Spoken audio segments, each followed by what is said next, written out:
Shavua Tova Gutavach and Happy Purim.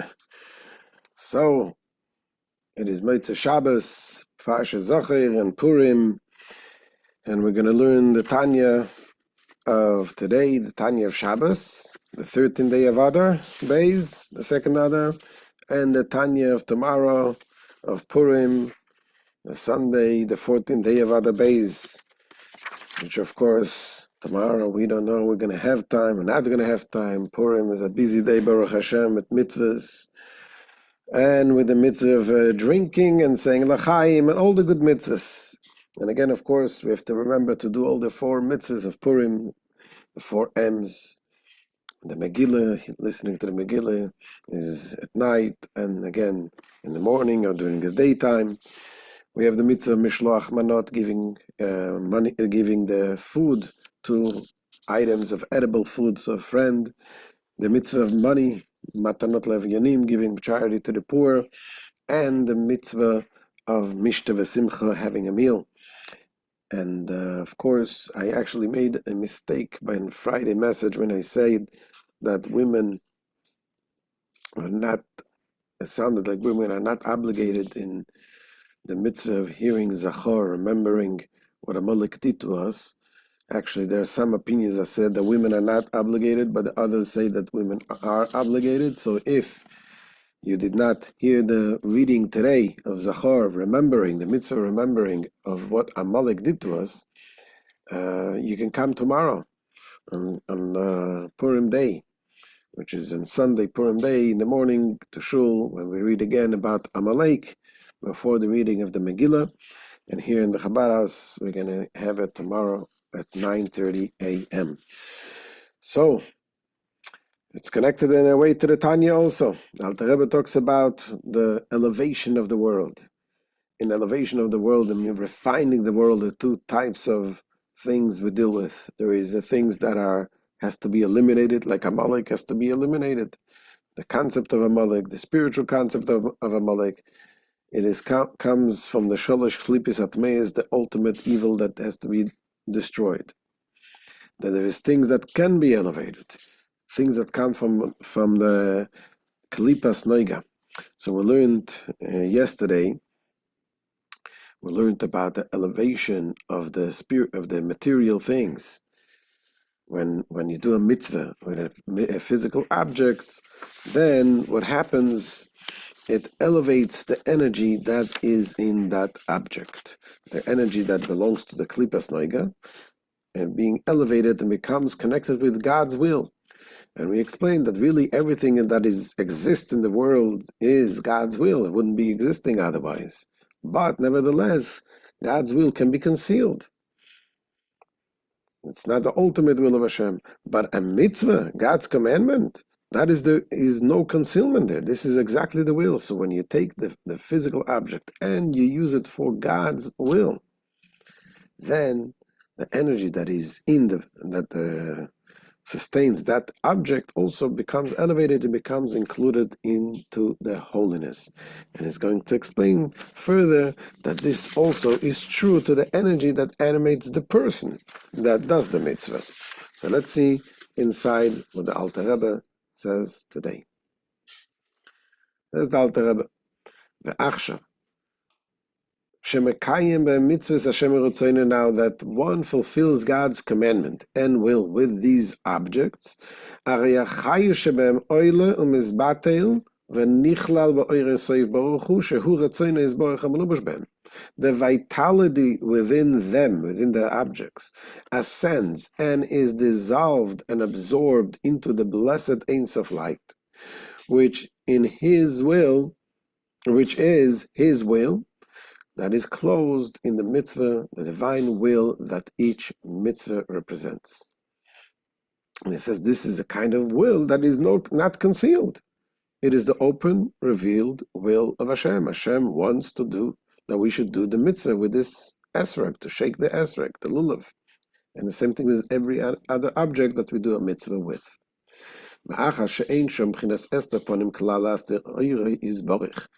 For in a mitzvah, there is no concealment of the countenance whatsoever to hide His light, preventing the object from being absorbed in this light. As stated earlier, wherever the Ein Sof light stands revealed, there is no separation from God. Everything is united with His light. In this case, the object with which the mitzvah representing revelation of the will and light of Ein Sof is performed, there that light, that energy becomes elevated. So far the Alter Rebbe spoke about the object itself, the physical object.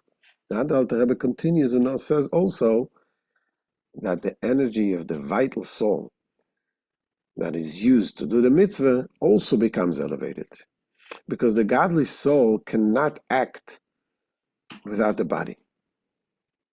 In order to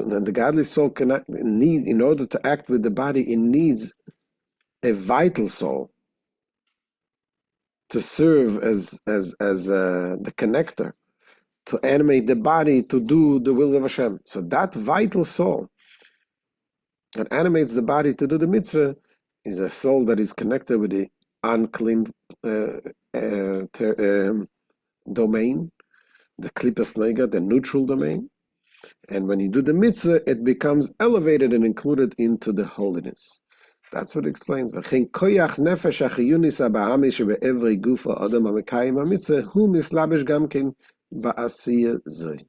Similarly, the power of the vitalizing animal soul clothed in the bodily limbs of a person who performs a mitzvah, likewise clothes itself into the deed of the mitzvah.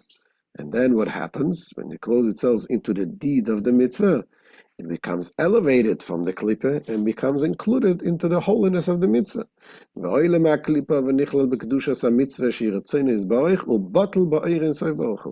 Thereby it ascends from the klipa to be absorbed into the holiness of the mitzvah, which is His will, and is nullified within the blessed Ein Sof light. Continues the Alter Rebbe and says that this is true mainly with mitzvahs of action.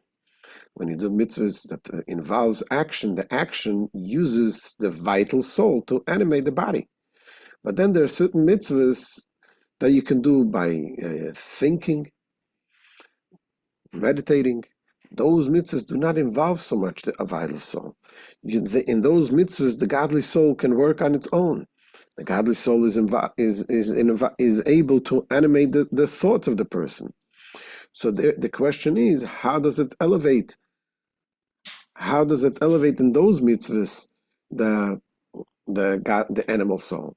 And the Alter Rebbe explains that even mitzvahs like learning Torah, saying Shema, and prayer, the fact that it is not enough just to think, it is important to verbalize, to say, to move your lips. So the moving the lips is considered a little act as well.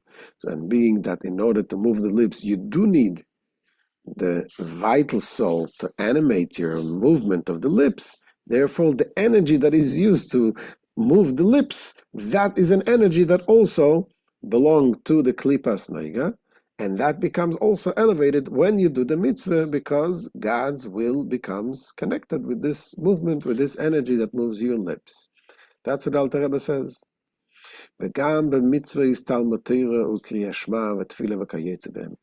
Even in case of such mitzvahs as Torah study, reciting the Shema prayer, and the like, the animal soul's power is elevated to holiness.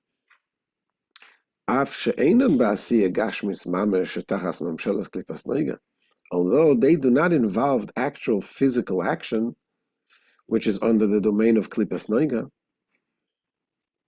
because again, you can study Torah by thinking, and the thinking does not involve so much the actual body, the animal soul. It's more of a spiritual connection. This thinking is more of a spiritual part. And although you still need energy to be able to think, but this is with the power of the soul, just like the soul makes the body alive in the first place. The fact that Hashem connects a body with a soul, that itself is with the power of Hashem. But it does not involve so much the energy of the animating physical action. So how does it elevate the animal soul? So that's what Alter Rebbe continues, that in order to fulfill that mitzvah properly, you have to move your lips. Mikol makom mekaymelon nehiru lav kedibo dame. Ve'eino yotze dechavase ad sheyotze b'sfasav. Yet, it is an accepted principle that thought is not a substitute for speech, and one does not fulfill his duty of Torah study, prayer, etc., unless he actually utters the words with his lips. It is also accepted that moving one's lips constitutes action. And such action, as the Rebbe notes, likewise stems from the vitality of the klipas noiga that is nourished by the animal soul, as does the actual bodily action spoken of earlier. כי אי אפשר לנפש הליקיס לבטא בשפתיים ופה ולושם בשיניים הגשמיים, כי אם על ידי נפש החיוניס הבאמיס המלובשת באיברי הגוף ממש.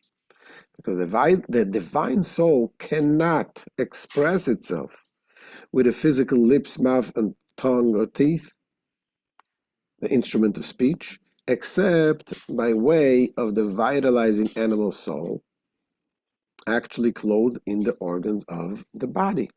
So that's why when you you utter the words, you're actually elevating parts of your animal soul. And now, says the Alter Rebbe, that the more energy you invest into the study of the Torah, into the prayer, energy in the movements of your body. That's why, when people study Torah, they shake. When they pray, they shake, and they involve everything, every part of the body in the prayer and the studying Torah. Why?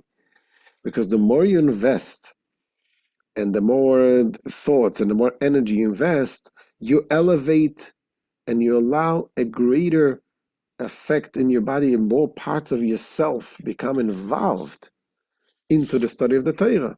And therefore you elevate more of the parts of the animal soul of you, and you elevate it to the holiness. That's what Alter Rebbe says here.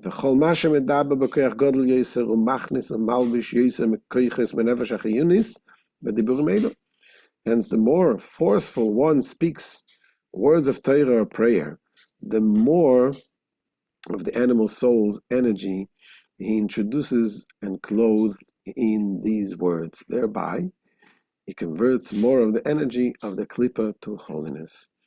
This is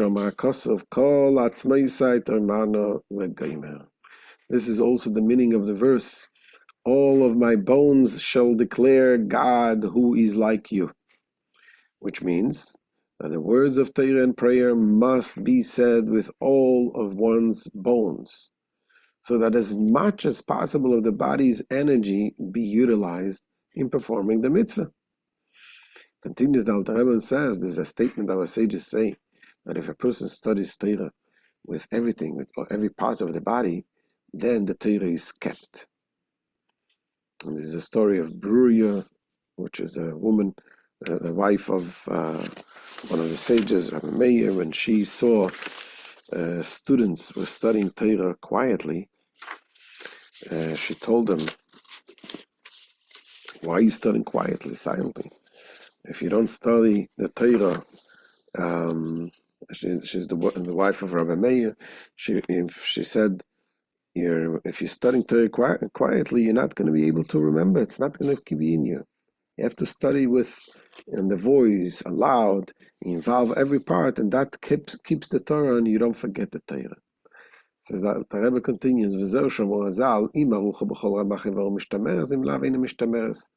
this is why our sages have said, if the Torah abides in all 248 limbs, it is preserved in your memory.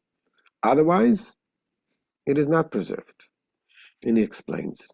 He explains because forgetfulness belongs to the klipa, belongs to something, the shell, which is not godly.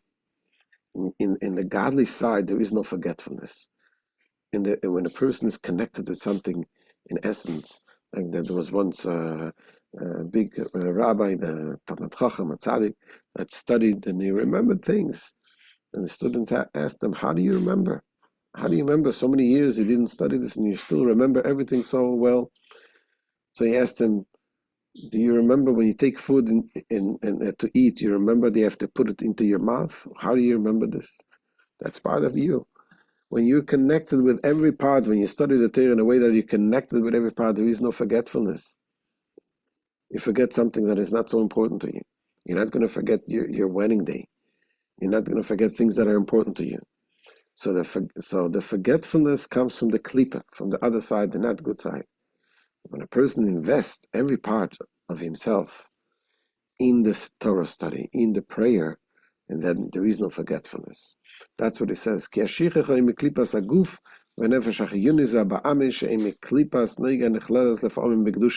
Forgetfulness in matters of Torah stems from the klipa of the body and vitalizing animal soul, derived from the klipas neiga, which is sometimes absorbed into the holiness. When it is absorbed into holiness, there is no longer any cause for forgetfulness.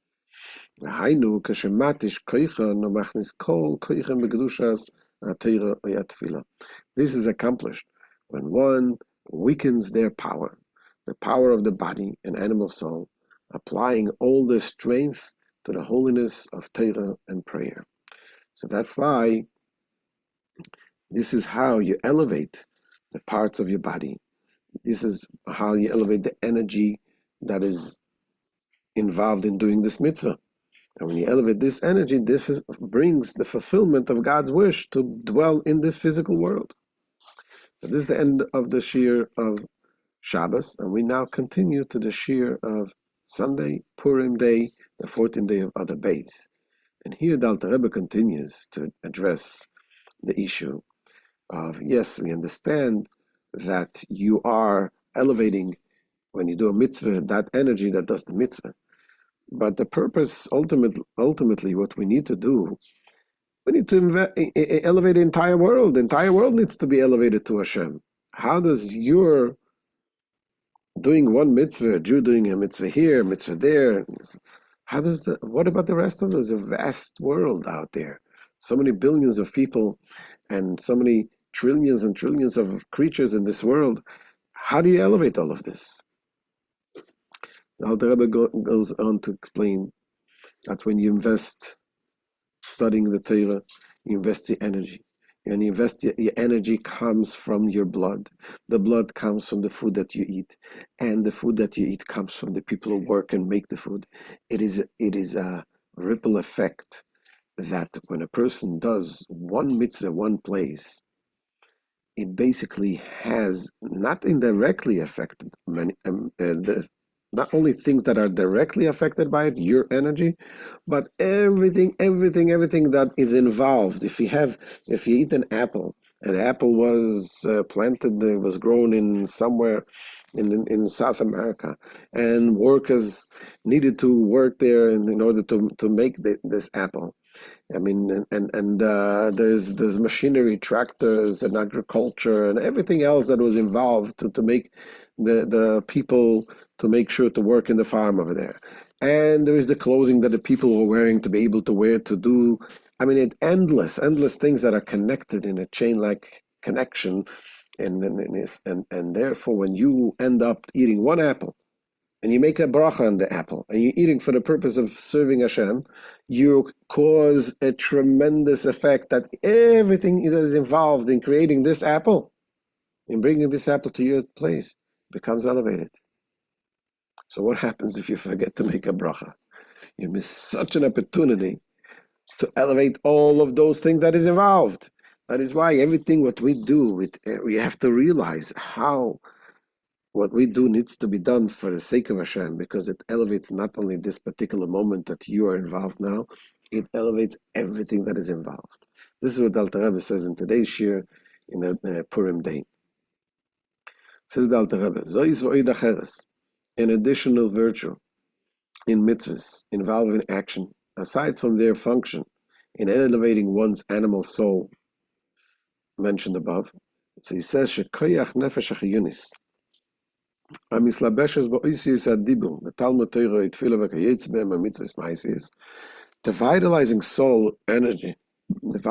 soul's energy, clothed in the utterance of letters of the Torah speech and Torah study, prayer, or the like, or the energy clothed in the performance of mitzvahs involving action, where does this energy come from? It comes from the blood. I call gidule v'chayusay me'adam shu miklipas nega mamash. It derives its energy, growth, and vitality from the blood, which is of klipas nega itself.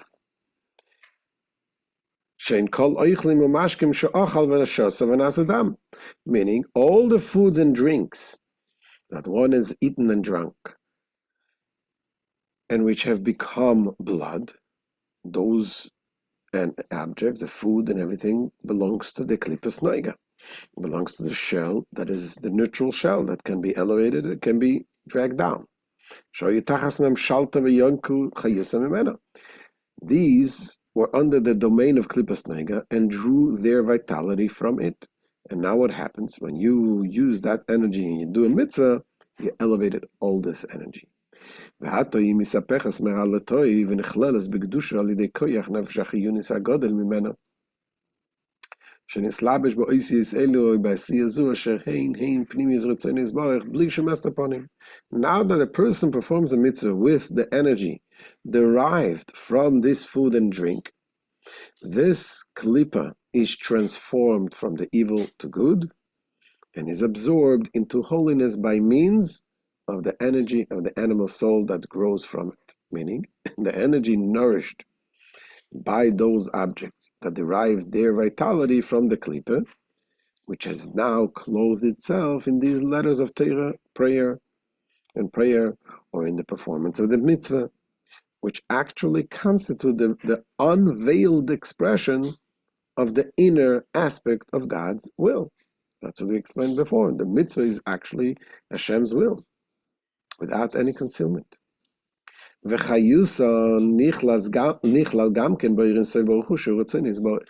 their vitality, the vitality expended in the performing this mitzvah, is also absorbed, like the mitzvahs themselves, into the blessed Ein Sof light, which is His will, as expressed in mitzvahs. And with their vitality, the energy of the animal soul is likewise elevated and absorbed into the Ein Sof light. And since the energy necessary for performing mitzvahs was supplied by food and drink, the vitality of the food and drinks is likewise absorbed into the Ein Sof light, together with the mitzvah whose performance it made possible. Now this, as a result, elevates everything else that is included in it.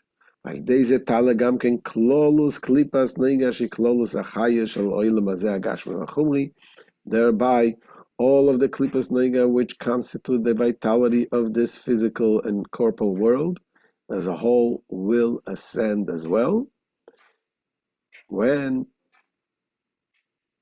will this come about? Okay, that's what we're going to learn tomorrow. Again, and the day after Purim, Ezrat Hashem. There's the story once a guy, he was by the Rebbe, and he was asking the Rebbe a question. He says, we have a job on our hands, we need to purify the world. How can we purify the world? I mean, you look at China, it says there are billions and billions of people there, and how do we affect them? How do we make sure that they're elevated to Hashem? Those people. So the Rebbe told him, open up your jacket, see what it says inside. He opened up, and sure enough, it said made in China. And they explained that when you wear a jacket and you go with your jacket and go and you do a mitzvah, everything else that is involved in creating this jacket, all of the energies, is also elevated when you do one mitzvah. This is why we should be so careful when it comes to the mitzvahs. It is connected with the holiday of Purim also. Purim, the holiday of transforming and seeing the darkness into light. That's why we wear masks. We wear a mask. One of the reasons we wear masks, people get dressed up. They say, the story of Purim, they say Haman How did it start? We just read in the Megillah tonight, and we're going to read again tomorrow. Haman, the evil Haman, the king ordered that everybody should bow down to him. And indeed, everybody bowed down to him. And even the Jewish people, everybody bowed down to him. But they said, but then Mordechai, there was one stubborn Jew that said, no, I don't care, I'm not going to bow down to him. So he got very angry. How come this Jew doesn't bow down to him? This Mordechai doesn't bow down to him. And he decided, what is he going to do? He's going to kill every single man, Jewish man, woman, and child. And Jewish man, woman, and child is going to kill everybody. And the question is, why? If he's angry at Mordechai, kill Mordechai. Why kill every single Jew? And the answer is because Haman figured out, they started to investigate, why doesn't Mordechai bow down to him? And he told them, because it told him that he's a Jew. By the way, what does the Jew come from? The word Jew come from Judah. Mordechai was from the tribe of Judah. He wasn't from the tribe of Judah. He was from the tribe of Binyamin. Why do you call him Mordechai the Jew? Because the Jew, it says, Judah comes from the word Hodaya, admitting in Hashem, believing in Hashem. Anyone that says who denies Avodah Zarah, the idol worship, denies idol worship, is called a Jew. Mordechai a Yehudi. And when Haman found out that Mordechai is a Jew, he realized that all those Jews who bow down to him, they don't really mean that. So they're putting up a facade, they bow down, but they're all Jewish. And inside they have something, a Yiddish and a Neshama that shines, and they want to, if they're given only opportunity, they'll break out. So that's why he wanted to kill all the Jews. He was the ultimate Amalek. He was a descendant of Agag, the king of Amalek. And that's why he was opposing God. And that's why he wanted to eliminate Mordechai and every single Jew.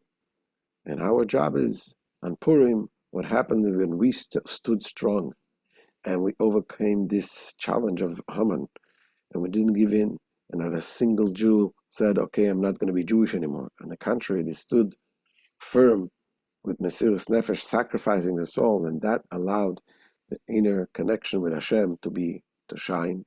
And this is ultimately that led to the redemption. And this today will lead to our redemption today from all the troubles that we have around the world, and it would lead to the coming of Mashiach very soon. Amen. Have a freiliche Purim, a happy Purim, and Mashiach now.